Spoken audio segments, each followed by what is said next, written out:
Cette scène décrit une première rencontre entre une personne et quelqu'un qui s'est installé à la rue, que l'on pourrait appeler syndrome de Diogène, et qui accumule des objets plus ou moins encombrants. Là, les objets débordent sur la chaussée et cela commence à poser un problème.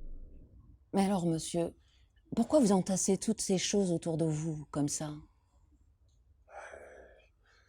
Je pense à l'avenir. Cette personne dit « je pense à l'avenir ». C'est un point sur lequel il va falloir s'accrocher très rapidement dans la mesure où ça donne une indication sur l'inscription dans le temps. Est-ce qu'elle pense à l'avenir de la rue, à l'avenir de sa démarche de sortie de rue, voire même peut-être plus loin, c'est-à-dire un avenir où il serait déjà habitant quelque part, logé, hébergé, et donc que ces objets pourraient lui servir à meubler son logement. Je mets de côté pour voir, pour anticiper. Enfin, vous voyez bien que ça déborde, là. Il y a plein de choses. Tout ce que vous entassez autour de vous, où est-ce que vous allez les mettre? Je mets mes stockages un peu partout. En ville, chez des amis. Cette notion d'amis, là aussi c'est très intéressant parce que sont-ce des amis de rue, des amis qui ont un hébergement, un logement, sont-ils des amis de galère ou au contraire des amis qui vont pouvoir l'aider? Donc cela veut dire tout ça qu'il a un réseau autour de lui sur lequel il peut s'appuyer et sur lequel nous aussi on va pouvoir s'appuyer s'il nous en donne l'opportunité et l'autorisation. À la bagagerie. Après, les amis, ils citent la Bagagerie, qui est une association qui a pour but d'aider les gens à stocker, à conserver des objets, des vêtements. C'est une association intéressante, au même titre que les amis, parce qu'on va pouvoir peut-être s'appuyer dessus et essayer de l'aider. De l'aider à quoi, on ne sait pas encore, peut-être simplement à survivre, mais peut-être aussi à débuter un projet de sortie de rue. Dans des caves, là où je peux mettre mes affaires, je garde. Je garde. Et alors, le jour où vous aurez un logement, vous allez amener toutes ces choses dedans? Pourquoi pas? Pourquoi pas? Je vais bien les mettre dedans, et elles vont me servir. Je suis en train de mettre de côté tout ce qu'il me faut pour les années à venir. Les chaussures, les valises, les CD et les livres. Lorsqu'il évoque les CD et les livres, il nous fait un inventaire de ce qu'il pourrait amener chez un futur chez lui. Et donc c'est quand même intéressant. Jusque-là, rien de bien inquiétant. Bon, mais cela nous donne quand même des indications sur sa capacité à être dans la cité. Hein. Il a des possibilités d'avoir des livres, d'avoir des CD, peut-être d'aller dans des musées, dans des associations qui pourraient lui donner des accès facilités à des expositions ou autres.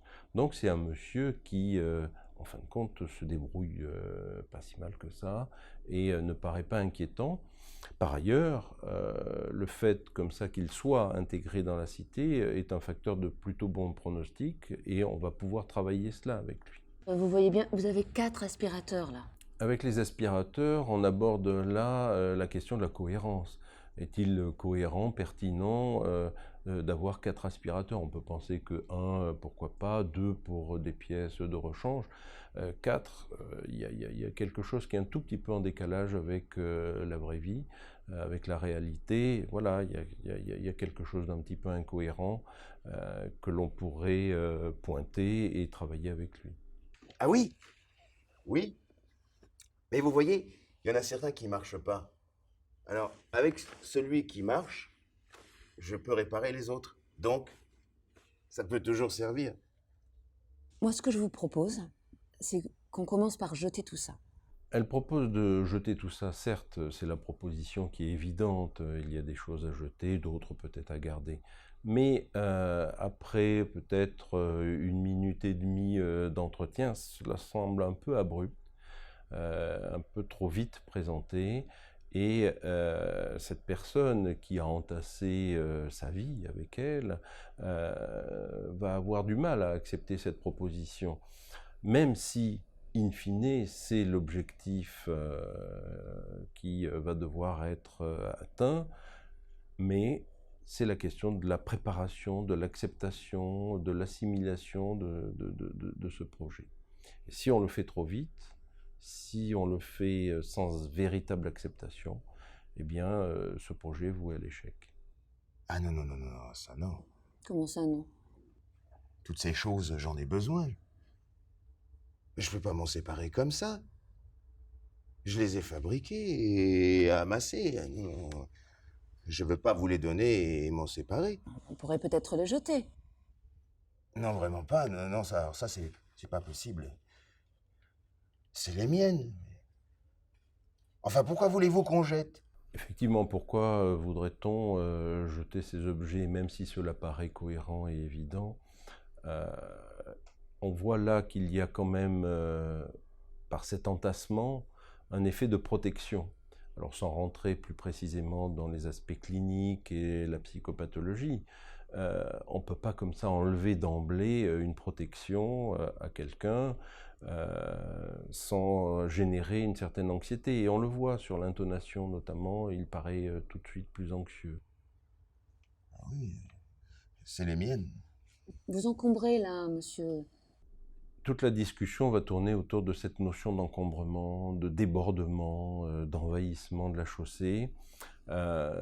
C'est une personne qui va tenter de rationaliser, de dire que ça n'est pas gênant, tout compte fait.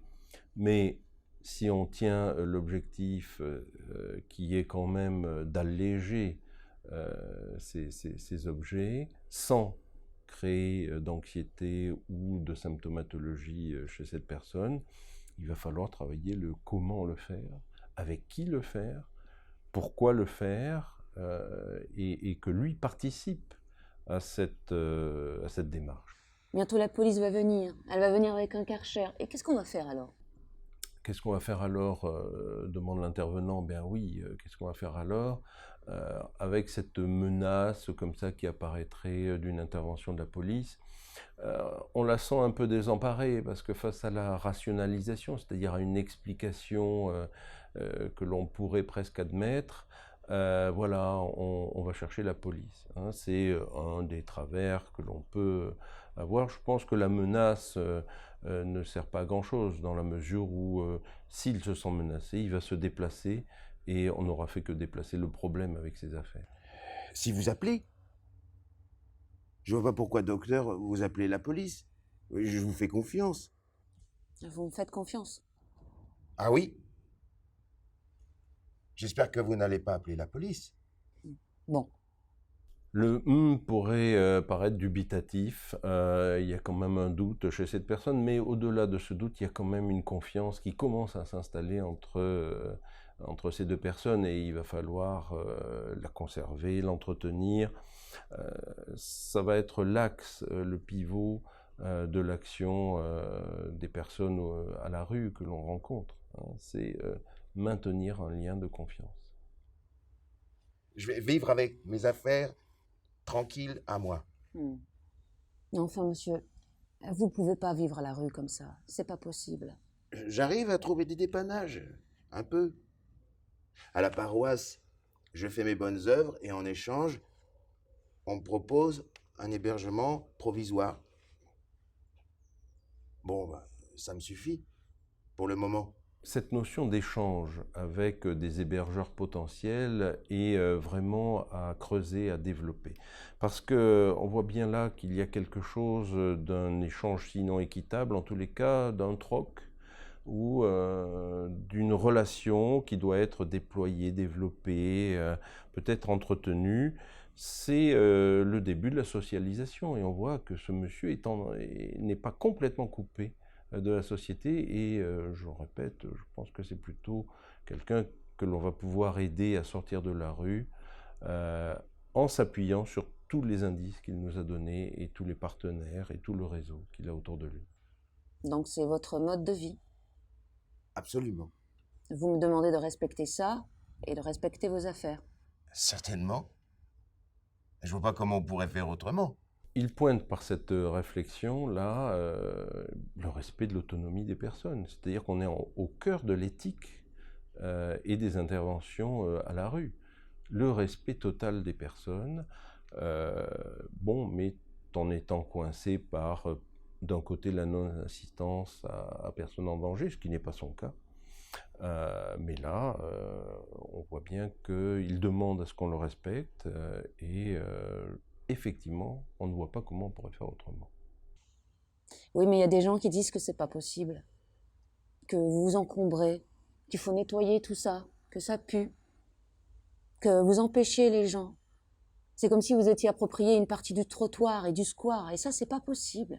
C'est toute la question de l'appropriation de l'espace public. On ne devient pas propriétaire d'un trottoir ou d'une rue parce qu'on pose quelques affaires. Voilà, même si c'est dans la représentation de certaines personnes à la rue, voilà, il y a quelque chose qui est un déni de l'espace public, déni qui va être balayé par un argument souvent avancé, c'est je me déplace, je bouge, donc je n'encombre pas. Toute la difficulté de rester en lien avec ces personnes sans les faire échapper. Hein, si on veut maintenir un lien durable, un lien constructif, eh bien, voilà, peut-être travailler autour de cet aspect d'appropriation, mais encore une fois, dans une notion de temporalité, avec une certaine lenteur, de façon à ne pas faire échapper. Non, non, non, moi j'aime pas ça, non. Je charge des affaires. Ça, c'est vous qui le dites, hein. J'occupe mon espace, je demande à personne. Bah, vous voyez, vous dites mon espace, mais c'est pas votre espace, c'est l'espace public. Je me déplace dans l'espace public, j'ai mon chariot. Ah oui. Ah oui, j'ai mon caddie de supermarché avec lequel je déplace toutes mes affaires personnelles. Ça va?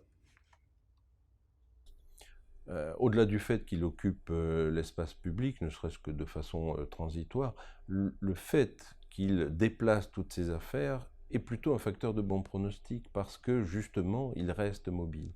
Il ne s'est pas ancré, il ne s'est pas embitumé, il ne s'est pas, comment dire, enquisté dans la rue.